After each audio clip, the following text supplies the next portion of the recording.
Today we have the 2017 Audi Q5. This vehicle has done just under 65,000 miles.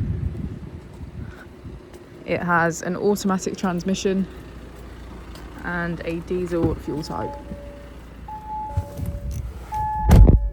To the left of our steering wheel we have cruise control as a feature, and on the right we have voice control. On our screen we can access navigation, smartphone integration, radio and media. If we put the vehicle into reverse, we can see that it comes with front and rear parking sensors. Just below is our dual zone climate control with heated seats on either side.